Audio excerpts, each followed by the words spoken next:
In the isolated hollows of the Missouri Ozarks in 1892, where families lived miles apart and strangers were shunned, twin sisters Elspeth and Maeve Barrow kept a secret that would stain the land forever. When their orphaned cousin Thomas arrived, their bedridden father called it Providence. Thomas would preserve their bloodline. For 4 years he remained chained in the cellar, a husband in a holy union. When a child was born, the infant met a fate too horrific to speak. In 1896, the sisters' bodies were found in their brother's well, a confession beside them. Their faith was their weapon, their sin unimaginable. Subscribe and stand with us as we uncover the stories history tried to bury. Comment below with your city and local time. We want to know where these documented accounts reach across the world. The year was 1892, and in the deepest reaches of Taney County, Missouri, there existed a world that time seemed to have forgotten. The Ozark Mountains stretched across the landscape in endless waves of dense forest and limestone ridges, their hollows so remote that a man could disappear into them and never be found. This was not the romanticized frontier of popular imagination, but a harder place where survival demanded absolute self-reliance, and where the nearest neighbor might be an hour's walk through treacherous terrain. Roads were little more than rutted tracks that became impassable quagmires with every storm, effectively cutting off entire communities for weeks at a time. In winter, the isolation became absolute. Families who settled these hollows were often Appalachian migrants, people who had deliberately chosen remoteness, bringing with them a fierce independence and an equally fierce suspicion of government, law, and anyone who asked too many questions. The Barrow homestead sat at the end of one such hollow 15 miles from the nearest established town of Forsyth. The property itself was unremarkable by frontier standards, a modest log structure with a stone chimney, a barn that leaned slightly to one side, and a root cellar dug deep into the hillside to keep provisions cool through the sweltering Ozark summers. What made the Barrow place noteworthy was not its construction, but its reputation. Josiah Barrow, the patriarch, was known in town as a man of peculiar and intense religious conviction. On his rare trips for supplies, he would speak in biblical cadences about the corruption of modern society and the sacred duty of keeping one's family separate from worldly contamination. Storekeepers and townspeople learned not to engage him in conversation, simply conducting their business and watching as he loaded his wagon and disappeared back into the forest. His wife had died years earlier under circumstances no one quite remembered, and after her passing, Josiah's visits to town became even more infrequent. The twin daughters, Elspeth and Maeve, were seen even less often than their father. When they did appear, usually to purchase fabric or lamp oil, they moved through town like ghosts, identically dressed in plain homespun, their faces expressionless, their eyes downcast. They spoke only when necessary, in voices so soft that shopkeepers had to lean in to hear them. Local women who attempted friendly conversation found their questions met with silence or single-word answers. One storekeeper's wife later recalled that the sisters seemed like two deer who'd wandered into a clearing, every muscle tense to bolt at the slightest sound. There was something unsettling in their synchronization, the way they moved and gestured in perfect mirror to each other, as if they shared a single consciousness split between two bodies. Neighbors who had occasion to pass near the Barrow property reported that the place was always eerily quiet, no sounds of conversation or laughter, just the ordinary noises of farm work performed in silence. The Barrow family had one other member, though he was rarely mentioned and even more rarely seen. Silas Barrow, the elder brother, had left the family homestead years before to live deeper in the wilderness. He had built himself a crude cabin miles from any other dwelling and survived by hunting and trapping, trading pelts for the few necessities he could not produce himself. Local hunters occasionally glimpsed him moving through the forest, a lean, bearded figure who vanished into the undergrowth at the first sign of another human being. Stories accumulated around Silas over the years, as they always do around such solitary figures. Some said he was simple-minded. Others claimed he had gone feral, that he lived more like an animal than a man. Children frightened each other with tales of the wild man of the hollows, though most had never seen him and never would. The truth was that Silas Barrow simply wanted to be left alone, and in the vast expanse of the Ozark wilderness, it was entirely possible to achieve that desire. Into this isolated world came Thomas in the spring of 1888. He was 17 years old, orphaned when both his parents succumbed to influenza within days of each other. Thomas was a distant cousin on his mother's side, and the Barrows were his only living relatives willing to take him in.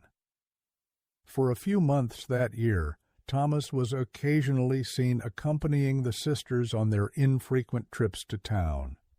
He was described as a thin, quiet boy with dark hair and a nervous disposition, someone who seemed grateful to have found a home after his loss.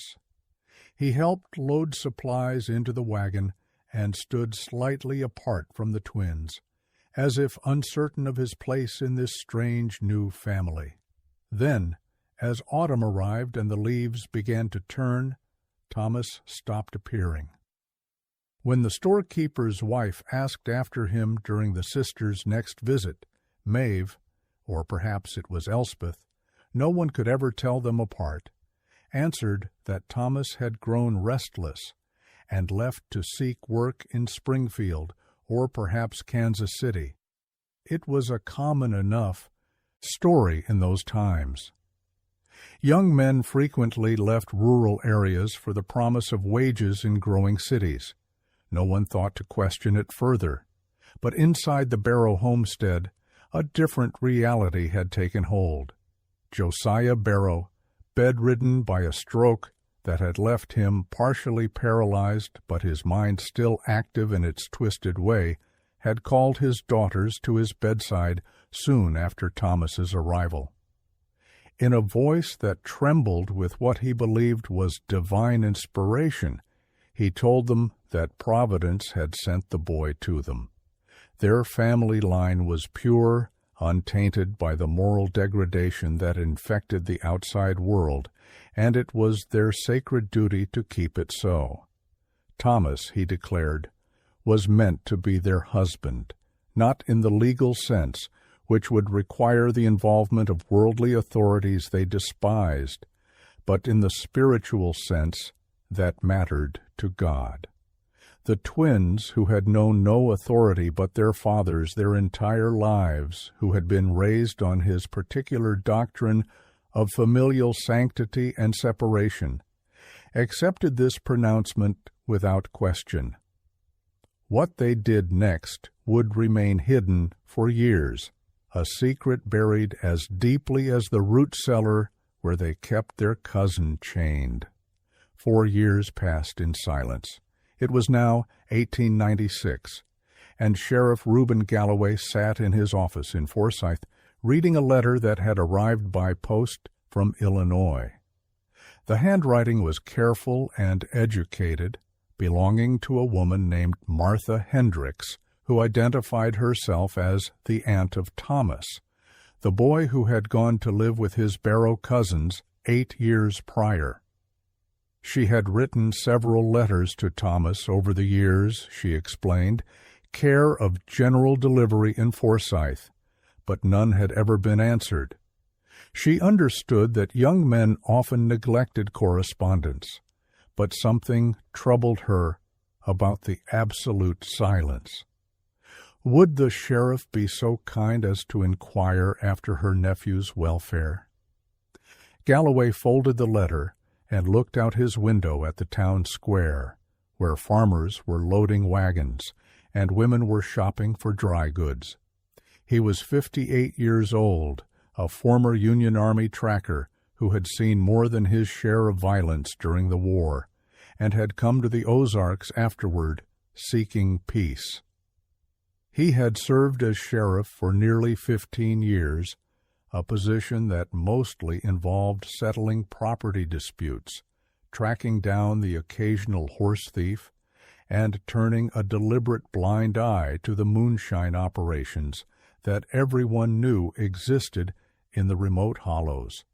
Missing persons cases in the Ozarks were complicated matters. Young men left for opportunities elsewhere constantly. Women married and moved away. Sometimes people simply walked into the forest and were never seen again, victims of accident or deliberate choice. The distances were vast, the population scattered, and record-keeping was haphazard at best. Galloway had no deputies stationed in the remote areas. He could barely afford to pay the 2 men who worked in town. Communication was limited to whatever news travelers brought and whatever mail the irregular post riders could deliver.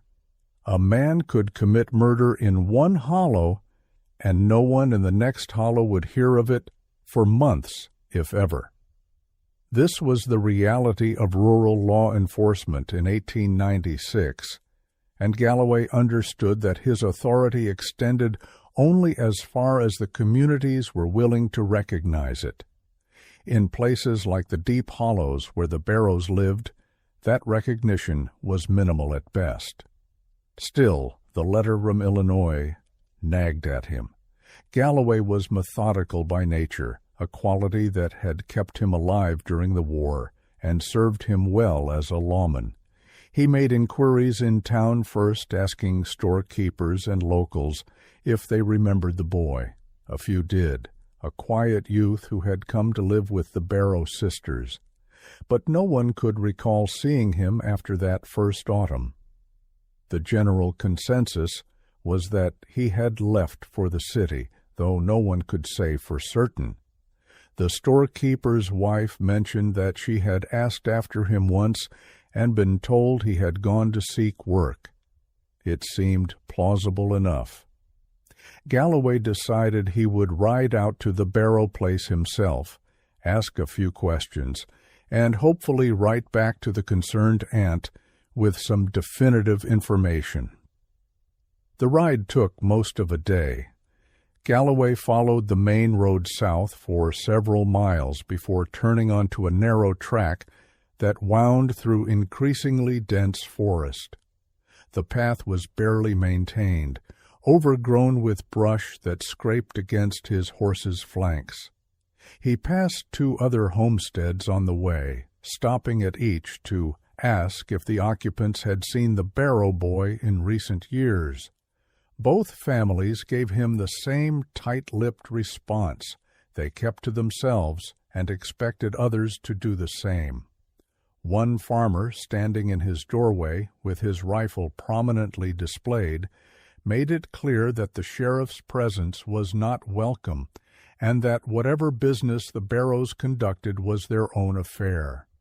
This was the culture Galloway was up against, a wall of deliberate ignorance that protected everyone's secrets by protecting no one's. The Barrow homestead appeared suddenly as Galloway rounded a bend in the trail. The house looked well maintained, the barn sturdy, smoke rising from the chimney in a thin line against the gray sky. As he dismounted and tied his horse to a post, The front door opened, and the twin sisters emerged onto the porch. They stood side by side, identical in their plain dresses and white aprons, their faces expressionless as they watched him approach. Galloway introduced himself and explained the reason for his visit, a concerned relative inquiring after Thomas. The sisters exchanged a brief glance, some wordless communication passing between them, before one of them spoke. Thomas had left years ago, she said, restless and eager to find work in the city. They had not heard from him since. It was unfortunate, but young men often forgot their family obligations once they tasted independence. Galloway asked if he might speak with their father. The sisters informed him that Josiah was gravely ill, bedridden, and unable to receive visitors. The sheriff asked a few more questions. When exactly had Thomas left? Had he taken any possessions with him? Had anyone seen him on the road heading toward town? The answers were vague and unhelpful. The sisters remained polite, but cold, their bodies positioned in a way that blocked the doorway, making it clear he would not be invited inside. Galloway looked past them into the dim interior of the house, seeing nothing but shadows and the edge of a simple wooden table. He had no legal grounds to search the property, no evidence of wrongdoing, only an instinct honed by years of tracking men who did not want to be found. Something was wrong here, but he could not articulate what it was. He left the Barrow homestead as the sun began to set, riding back toward Forsyth with more questions than answers. The investigation, such as it was, had reached an immediate dead end against the twin barriers of isolation and non-cooperation. Months passed with the Barrow case occupying an increasingly distant corner of Sheriff Galloway's mind. He had written back to Martha Hendricks in Illinois, informing her that her nephew appeared to have left the area years ago to seek employment elsewhere, and that while the family had not heard from him, this was unfortunately common for young men starting new lives in growing cities. It was an unsatisfying answer, but it was all he could offer given the circumstances. The sheriff returned to his regular duties, mediating land disputes, investigating livestock theft, and maintaining what passed for order in a county where most people preferred to settle their own problems. Yet something about the Barrow sisters continued to trouble him.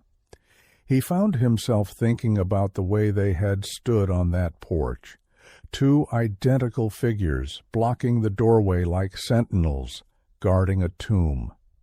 He thought about the oppressive silence of that homestead, the way no sound had emerged from within the house during his entire visit. The first break in the case came unexpectedly in late summer when Dr. Edwin Cross visited Galloway's office on an unrelated matter.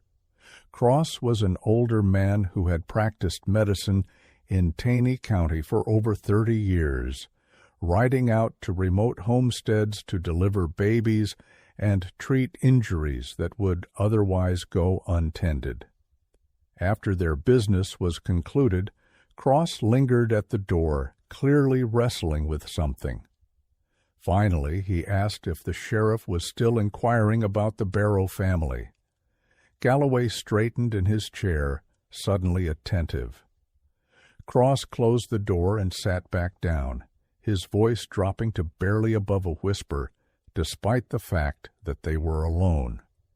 2 years prior, in 1894, he had received an urgent summons to attend to a medical emergency at the Barrow homestead. When he arrived, he found one of the twin sisters in the advanced stages of labor. The birth had been difficult and dangerous, requiring all of his skill to ensure the mother survived. What troubled him, he explained, was the extraordinary secrecy that had surrounded the event. He had been blindfolded for the final mile of the approach, led by the other sister, who refused to answer any of his questions. The father was supposedly bedridden in another room, but Cross never saw him. After the delivery, he had been paid in cash, and again blindfolded for his departure, with strict instructions that he was never to speak of what had occurred. Galloway leaned forward, his instincts suddenly sharp. Had the doctor seen the child? Cross shook his head. The infant had been taken away immediately by the other sister, wrapped in blankets. He had heard it cry once, a thin wailing sound, but then nothing more. He had assumed the child was being cared for in another room, though the absolute silence that followed had struck him as strange. As a doctor, Cross was bound by certain ethical obligations regarding patient privacy, which was why he had remained silent for 2 years. But the sheriff's earlier visit and questions had awakened his own concerns. Where was that child now? If one of the sisters had given birth, why had no one in the community ever seen the infant? And what about the father? Who was he? And where was he now? The implications of what Cross was suggesting settled over the room like a physical weight. A child born in secret, a missing cousin, a family that lived in complete isolation behind walls of silence. Galloway thanked the doctor and assured him that their conversation would remain confidential. After Cross departed, the sheriff sat alone in his office as evening shadows lengthened across the floor. The pieces of the puzzle were beginning to take shape, but the picture they formed was one he hesitated to fully imagine. A young man arrives at a remote homestead and disappears. Years later, one of the women gives birth under circumstances of extraordinary secrecy. The timeline was suggestive but not conclusive. Without a body, without a witness, without any physical evidence, Galloway had nothing that would justify a more aggressive investigation. The law in 1896 required more than suspicion, and the culture of the Ozarks made it nearly impossible to extract information from people determined to keep their silence. The case might have remained in this limbo indefinitely, a collection of troubling facts that never cohered into actionable evidence, had fate not intervened in the form of a timber rattlesnake. In early September, word reached Forsyth that Silas Barrow, the reclusive older brother who lived alone deep in the forest, had been found dead in his cabin by a trapper who occasionally traded with him. The death appeared to be from a snake bite, a common enough hazard in the Ozarks, where timber rattlers grew to impressive size and nested in the rocky outcroppings. As sheriff, Galloway was obligated to investigate any unattended death, even one that seemed straightforward. He organized a small party, himself and one deputy, and rode out to Silas Barrow's property, following directions provided by the trapper who had made the discovery. The cabin was even more primitive than Galloway had anticipated, a structure that seemed barely capable of keeping out rain, let alone providing comfort. Inside, they found Silas's body already beginning to decompose in the late summer heat. The snake bite on his leg was clearly visible, swollen, and discolored. There were no signs of foul play, no indication that anyone else had been present. It appeared to be exactly what it seemed, a man living alone in the wilderness who had encountered one of its many dangers and succumbed. They wrapped the body and prepared to transport it back to town for burial. It was as Galloway's deputy walked the perimeter of the small property, ensuring everything was secure, that he noticed the well. The well stood 20 yards from the cabin, its wooden cover sitting askew as if it had been hastily replaced. The deputy called out to Galloway, noting that the displacement was recent. The wood showed fresh scrape marks where it had been moved. Wells in the Ozarks were essential for survival, carefully maintained and protected from contamination. A cover left improperly secured was more than careless. It was dangerous. As Galloway approached, a smell hit him, faint but unmistakable, even in the open air. It was the smell of decay, different from the natural decomposition occurring inside the cabin. The sheriff and his deputy exchanged a glance that communicated years of shared experience in situations neither man wanted to confront. They removed the cover completely and peered down into the darkness. The well was deep, perhaps 30 feet, and the water level was low due to the dry summer. Something large and pale was visible near the bottom, partially submerged. Galloway knew immediately that they would need rope and help to retrieve whatever was down there. It took another full day to organize the recovery. They returned with additional men from town and proper equipment. Using a rope and pulley system, they slowly hauled up a large bundle wrapped in what appeared to be heavy canvas or oilcloth, bound with rope that had been tied with meticulous care. The bundle was waterlogged and incredibly heavy, requiring the strength of 3 men to lift it onto solid ground. As they cut away the bindings, the canvas fell open to reveal what Galloway had already known they would find: 2 bodies so decomposed that identification would have been impossible except for one crucial fact. They were dressed identically, and even in death, their physical similarity was evident. The Barrow twin sisters had been in the well for what the doctor who examined them later estimated to be approximately 3 months, perhaps longer. The condition of the bodies made determining exact cause of death difficult, but there were no obvious signs of violence, no bullet wounds or knife marks. The preliminary assessment suggested drowning, though whether they had entered the water alive or dead was impossible to determine with certainty. The discovery sent shock waves through Taney County. The assumption that immediately took hold was that Silas Barrow had murdered his sisters and disposed of their bodies in his well, then died himself before he could be brought to justice. It was a tidy explanation that fit the facts as they were initially understood. Silas was known to be strange, possibly unstable, living like an animal in the wilderness.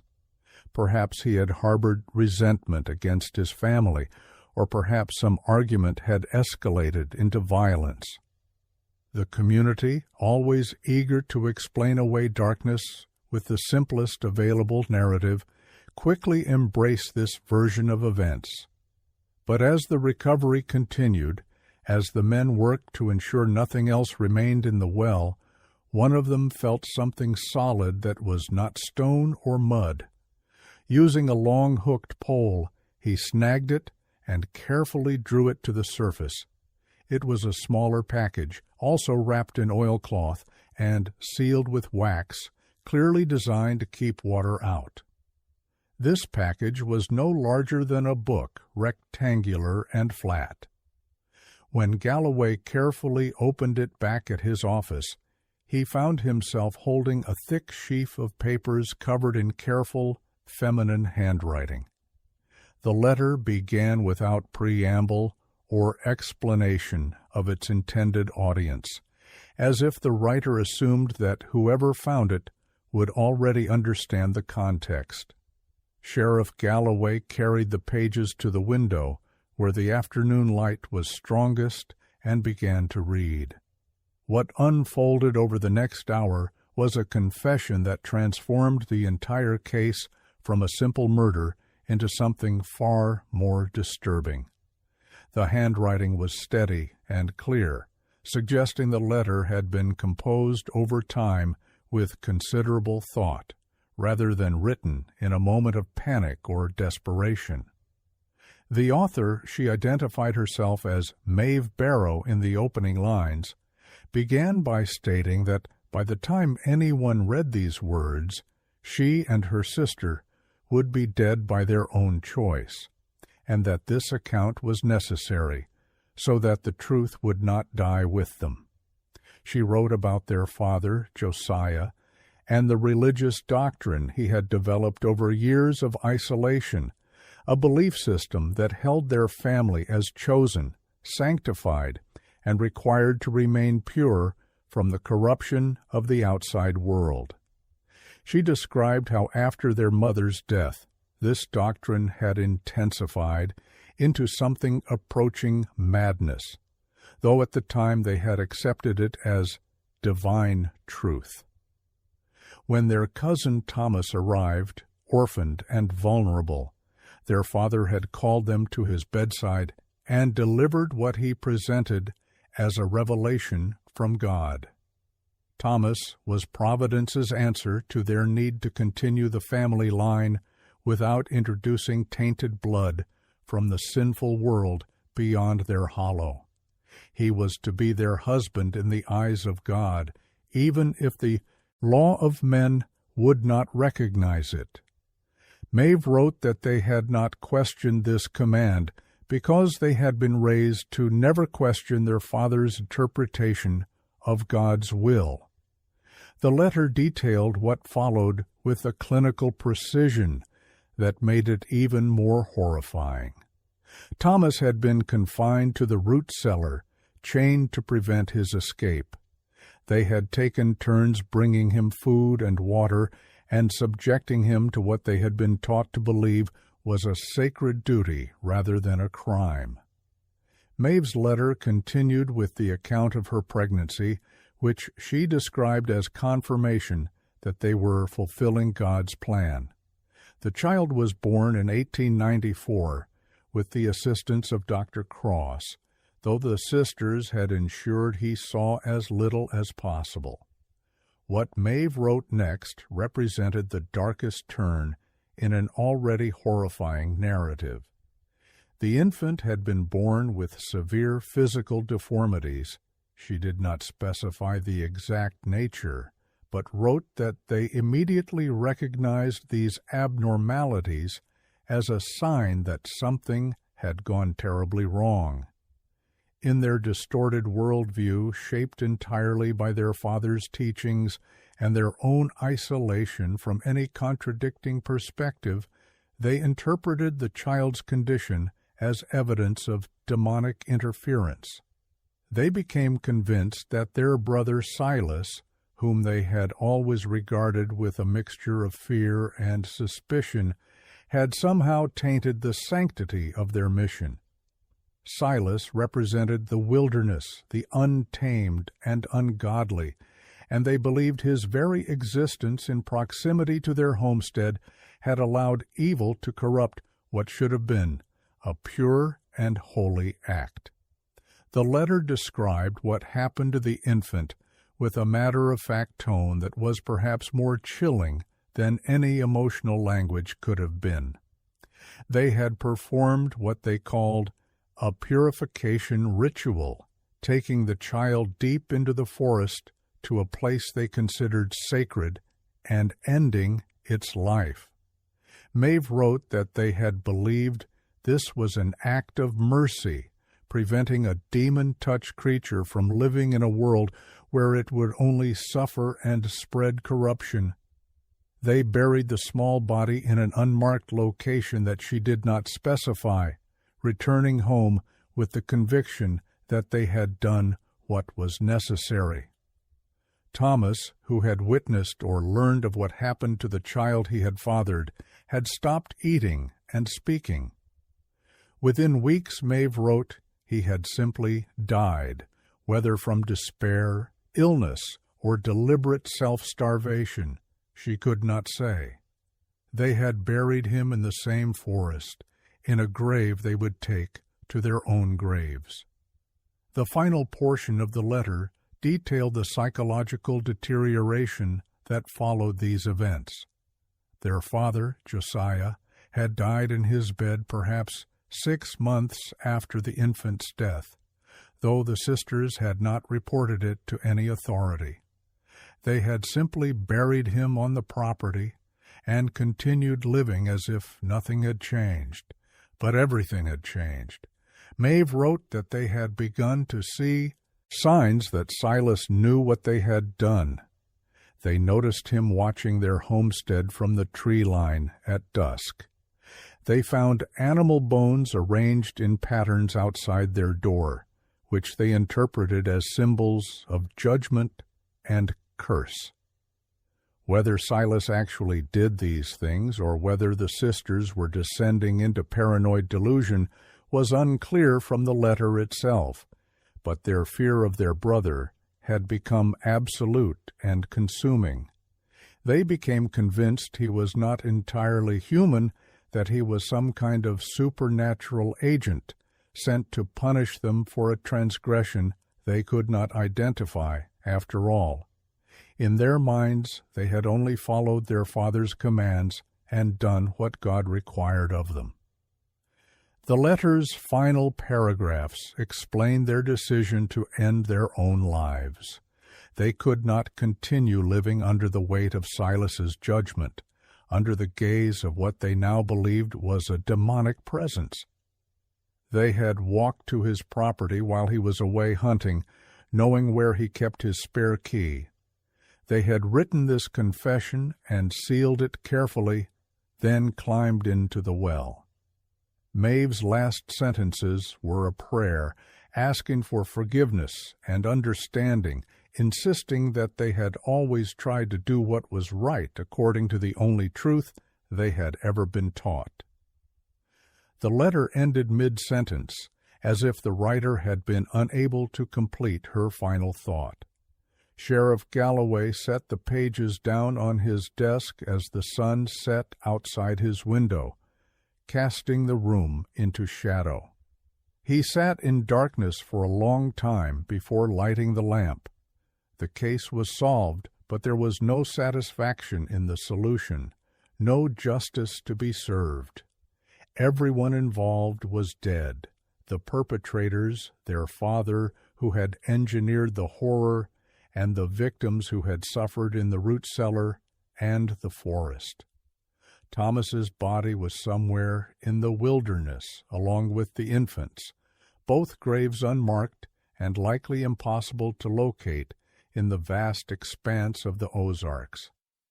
Galloway would have to write to Martha Hendricks in Illinois and tell her that her nephew was dead, though he would spare her the details of how he had died. He would have to decide what to tell the community, how much of the truth could be spoken aloud, and how much should remain buried like the bodies in the forest. The official record would state that Elspeth and Maeve Barrow had taken their own lives while experiencing a shared delusion about their brother. The details of Thomas's captivity, the infant's death, and the twisted religious justification behind it all would be quietly filed away in the sheriff's records, seen by only a handful of officials who needed to know. The Barrow homestead was left abandoned, the door locked but the key lost. Within a decade, someone, no one ever determined who, set fire to the structure, burning it to the ground, along with the root cellar where Thomas had been kept.